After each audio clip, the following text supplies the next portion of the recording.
নহলে ৩৬ নম্বর আয়াত। আমি অনেকগুলো আয়াত আপনাদের সামনে প্লেস করব, আপনারা এটাকে আয়াতগুলো এবং সূরার নাম লিখে রাখবেন। পরবর্তী পর্যায়ে 2025 সালের জন্য আপনি যে কোরআনের অধ্যয়ন করার যে টার্গেট করবেন, এই টার্গেটের ভিতরে এটাকে সম্পৃক্ত করে ফেলবেন। কেমন? সূরা নাহলের 36 নম্বর আয়াত। আল্লাহ বলছেন, ওয়ালাকাদ বাআসনা ফি কুল্লি উম্মাতির রাসূলান আন ই'বুদুল্লাহ ওয়াজতানিবুত তাগুত। আমি প্রত্যেক জাতির জন্য একজন করে রাসূল পাঠিয়েছি, তাদের মধ্যে তাদেরকে জানিয়ে দিয়েছি কি বলবে তারা, আমি ই'বুদুল্লাহ, তোমরা আল্লাহর বন্দেগী করো, আল্লাহর ইবাদত করো, ওয়াজতানিবুত তাগুত, এবং তাগুত বলতে আজকের সমাজে আমরা যা দেখি এটা পুরোটাই তাগুত। কথা পরিষ্কার কিনা? ইসলাম বিরোধী যত কিছু আছে প্রত্যেকটাই কি তাগুত। সুতরাং তোমরা তাগুতকে অস্বীকার করো, আল্লাহর আনুগত্য করো। এটা আমি যুগে যুগে যত নবী পাঠিয়েছি সকল নবীকে আমি এই কথাই বলেই দুনিয়াতে পাঠিয়েছি। এবার একটু ইতিহাসের দিকে যাই। আব্দুল্লাহ ইবনে আব্বাস রাদিয়াল্লাহু তাআলা আনহু থেকে বর্ণিত, রাসূল সাল্লাল্লাহু আলাইহি ওয়াসাল্লাম বলেছেন যে হযরত আদম আলাইহিস সালাম থেকে হযরত নূহ আলাইহিস সালাম এই ডিউরেশন ছিল 1000 বছর। কতদিন ছিল? 1000 বছর।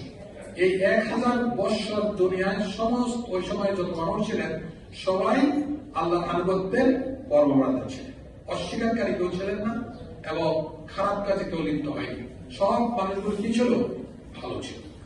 পরবর্তী পর্যায়ে যা ঘটছে এটা আজকে ইতিহাস আমরা দেখতে পাই। সেটা হলো এই পৃথিবীর সর্বপ্রথম যিনি মুমিন, তার নাম ছিল ওয়াদ। অত্যন্ত ভালো মানুষ ছিলেন, নেককার ফরেজগার লোক ছিলেন।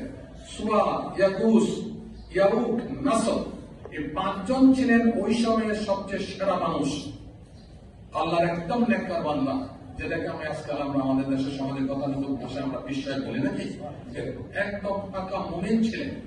ইনাদের ইন্তেকালের পরে, এই সৎ ব্যক্তিদের ইন্তেকালের পরে, এটা একটা লম্বা হিস্ট্রি, ছোট করে বলতে হয়। শয়তান বলল, তোমরা যেহেতু আল্লাহর আনুগত্য করো, এই লোকেরা ছিল সমাজের সবচেয়ে ভালো মানুষ, তোমরা যদি তাদের মূর্তি ঘরে রাখো এবং তাদেরকে স্মরণ করো, তাইলে পরে আল্লাহর প্রতি তোমাদের প্রেম ভালোবাসা একদম আরো কি হবে, বৃদ্ধি পেয়ে যাবে। দেখো কোন দিক থেকে আসছে।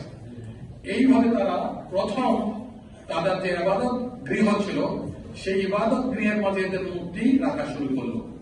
পরবর্তী পর্যায়ে শয়তান আরেকটা অগ্রসর হয়ে বলল, তোমরা সব সময় তার এখানে আসো না, তোমাদের তো ঘর বাড়ি আছে, বেশিরভাগ সময় তো তোমরা বাসা বাড়িতে থাকো নাকি, তোমরা বাসা বাড়িতে তোমরা যেখানে ইবাদতের জন্য দাঁড়াও তার সামনে তার যদি মূর্তি রাখো, তাহলে আল্লাহকে তোমাদের বেশি পরিমাণের কি স্মরণ হবে।